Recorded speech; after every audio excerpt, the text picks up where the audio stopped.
Do you want to trade in your used fitness or sports equipment? How about sports apparel? All your answers are at Play It Again Sports in Grand Island, where you can trade in and trade up at Play It Again Sports. All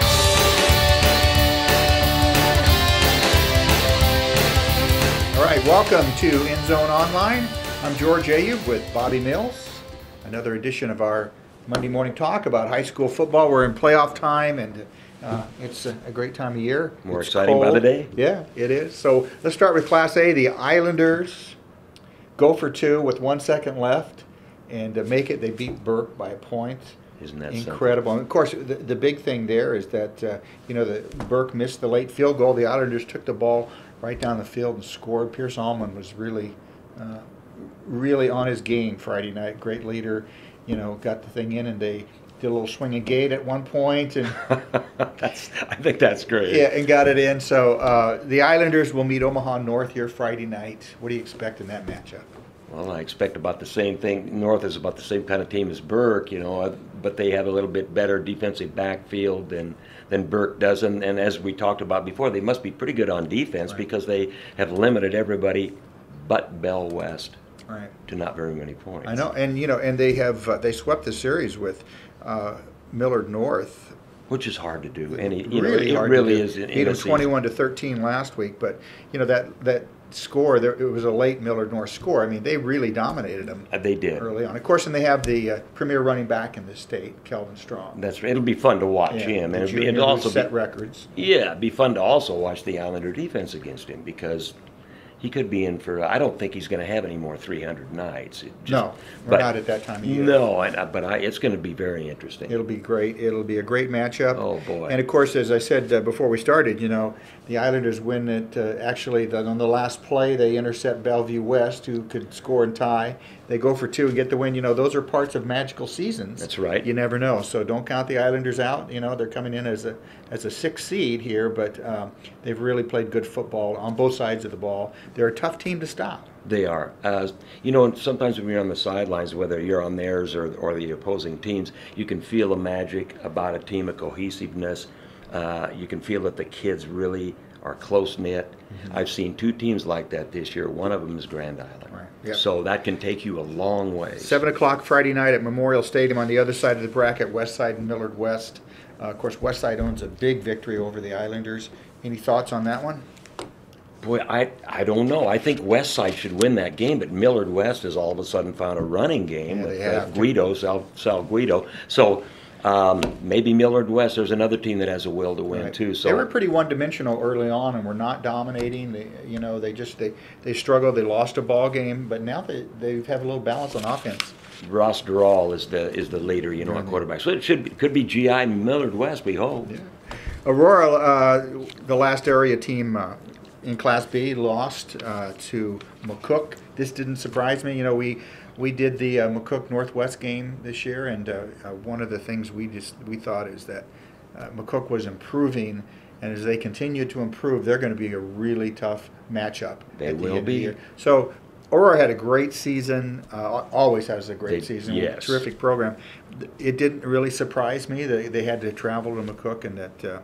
And McCook won that ball game 24-15. And they had won the earlier matchup Aurora had, so it's tough to win too, as we talk. But as you say, McCook is improving every week, one step away from Lincoln now. Our friends down the road, York wins it in overtime over Ralston in a wild one, 42-41. Tell me about it.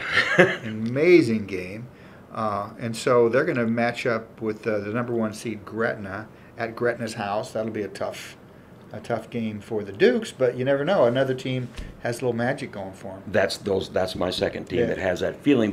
But Sydney really gave Gretna all they wanted in that ball game. So I think Glenn Snodgrass has all the tools to beat that Gretna team. Right. York is just keep rolling. So and we saw this with York last year. Now they've taken it another step further in the semis. So Ty Danielson is back, and that's really a key. So it's going to be a big one. Both those games are Friday night. McCook will take on Scott in Omaha. Mm-hmm. And we're going to move to C1 before the break here. And our friends up at in Albion, Boone Central Newman Grove, they are the 2 seed.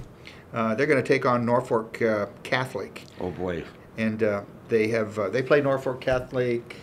Was that the second game of the year? Second or third game of the year, and handled them pretty. 28-22. It was a close game. Handle them, not easily, but handle them. Yep. Probably Norfolk Catholic probably has played them as tough as anybody. Oh, I think so. And this is the fourth meeting in the span of a year's time, so right. They know each other well. They know each other well. That ball game will be at Albion. Boone Central beat Kearney Catholic. Our friends down the road. Tough defensive team. Yeah, really good. Beat them. And also Broken Bow lost to Gothenburg, who's going to play the other number one seed in the West, Cozad. Friends right down the road, terrific rivals. And we talk about this as, when you do it geographically, you're going to run into these ball You're games. going to do that unless they serpentine them like B and A. So we'll see what happens down the road, what the NSAA would decide about that when C1 goes to 16 teams next year, along with C2. Right. It may change. Yeah, it'll be different. And of course, the downside is you get fewer teams in the tournament, but there'll be a little more parity, I think, in the matchups as we go through with the Serpentine. So, you like Cozad in that matchup? I do. They, Gothenburg knocked them out last year after Cozad had beaten them during the regular season. I don't think it's going to happen again. But Craig Hakey really knows how to prepare at Gothenburg, so it's going to be a headbanger. Lakeview's got a couple wins. They're going to meet Bishop Neumann on the other side. I like Lakeview. Yeah, we kind of counted them out. They lost a couple games early to some tough teams, but again, Cozad and Boone Central are heading for a semifinal collision. They are, and that could be the two best teams in the class. It could be as we go forward. Okay, we're going to take a break. I almost went there. We got to get Play It Again Sports. They got to get some word in edgewise here. We'll be right back after this word from Play It Again Sports. Golf, baseball, softball, fitness, soccer, you name it, Play It Again Sports in Grand Island has got it. Stop by to buy, sell, or trade used fitness equipment. Trade in and trade up at Play It Again Sports. We are back.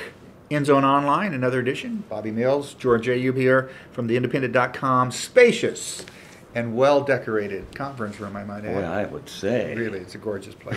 We're going to move on to C2 here. Our friends down in Doniphan-Trumbull, they're doing well. They are playing good football. They beat Crofton, which is hard to 26 to nothing. I'm so impressed with the defensive effort on that. We knew that they're going to score some points, but you hit the nail on the head there. That's what impresses me, and that's going to make it very difficult for anybody to stop them. We know the offense, but the defense, when they start pitching shutouts, it's going to be pretty tough for anybody. Crofton's reputation is line them up, baby. We're running right at you. And they did a good job. They just stuffed it, yeah. So Doniphan-Trumbull has North Platte St. Pat's. Repeat of last year. Same deal. So they have the opportunity here to move on if they can get past St. Pat's, and that ball game is in Doniphan, and yes, it'll help them. So Hastings St. Cecilia will also be hosting against Battle Creek. Battle Creek beat Sutton, which is very impressive. Very impressive that they beat Sutton, and so that'll be an interesting ball game. Hastings wins their ball game 13-6. Battle Creek wins it 14-8. So.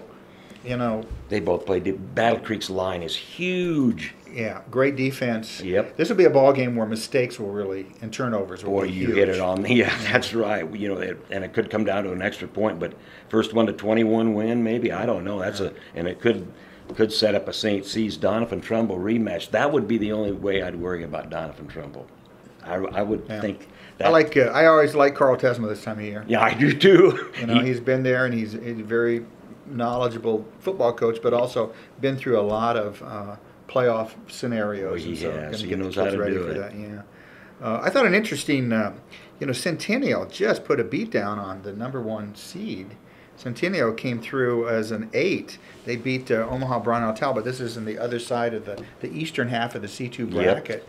And they move on. They're going to play Malcolm. That was kind of a surprise. It was to me too, but Centennial's got a pretty good ball club, probably a higher than a number 8.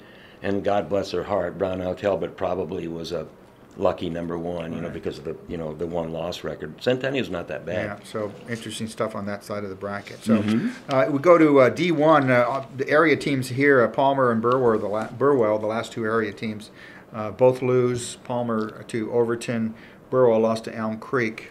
So in D1, we have nobody in the area. Who do you like here still? We have, Randolph beat BDS. That's a tough team, Randolph is.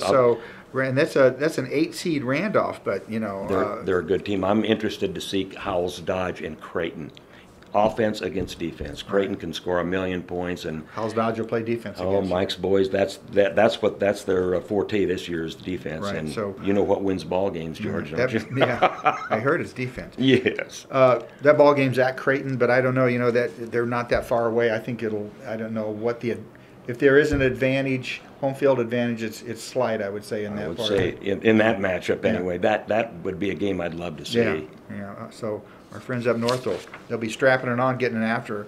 So then finally in D2, Giltner advances and surprise, huh? Yeah, they beat Nebraska Lutheran 44-12, pretty handily. You know, Jeff Ashby has a few tricks up his sleeve still. Boy, I know he does, and he hasn't even shown the cards yet. I thought Giltner would win that by that score. Yeah. Out of Nebraska Lutheran schedule, and they had a great season. Don't They get me did. wrong, but it was a little lighter than 9-0 at that point, but Mhm. a little lighter than Giltner. Yep. And that always, you're a little more tested. The one thing that the lighter schedule, as we see it, the one thing that there is an advantage is sometimes that helps you with injuries. Oh, indeed. And you can rest kids. But the downside of that is who's going to be in shape to play all 4 quarters, because we're playing 4 quarters of football this time of year. That's right, and you've said it time and time again, and it happens time and time again. You know, some of the Exeter-Milligan I worry about a little bit, but it hasn't bothered Giltner or Exeter-Milligan the past few years. So you never know what's going to sneak up on you. Right. But All right.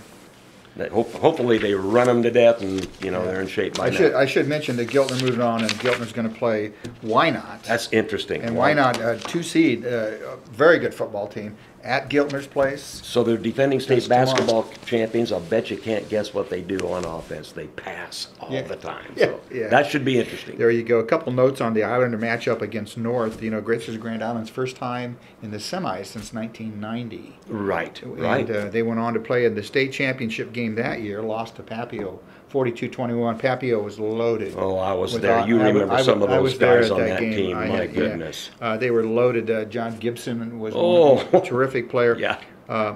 And then, of course, the Islanders made it to the state championship game in '87, lost to Prep, and then they're state champions. They pummeled Prep in '78, 31-7. And I think the Islanders came in as were they an 8th seed? They were the last seed. And Prep never knew what hit them. Yeah, and by the time they and it was bitter cold. Yeah, it was cold, and so they got a 31-7. So there's some interesting thing there. Islanders met Omaha North in 2009. Yep. And regular season game here, I think. But they in the playoffs. Oh, they did. Yeah, Okay. 31-18. The Islanders got them when at Omaha. Oh my goodness. So yeah, that was the way they're going. Lost to Elkhorn the next week. Oh, that's right. That's right. I don't know how you can even say that Grand Island doesn't have a chance, because I think I'm afraid to even say, because they're rolling. Yeah, they really are rolling. So that'll be a great game. Wherever you are, try to get out and see a high school playoff football game this week. Tuesday and Friday are the big nights. So we'll see you next Monday. We'll talk about what happened and predict what's going to happen, as this guy knows everything there is to know about high school football. I'm George Ayoub with Bobby Nails, Elisa Reitz behind the camera. Thank you, Elisa. We'll see you next week on In Zone Online.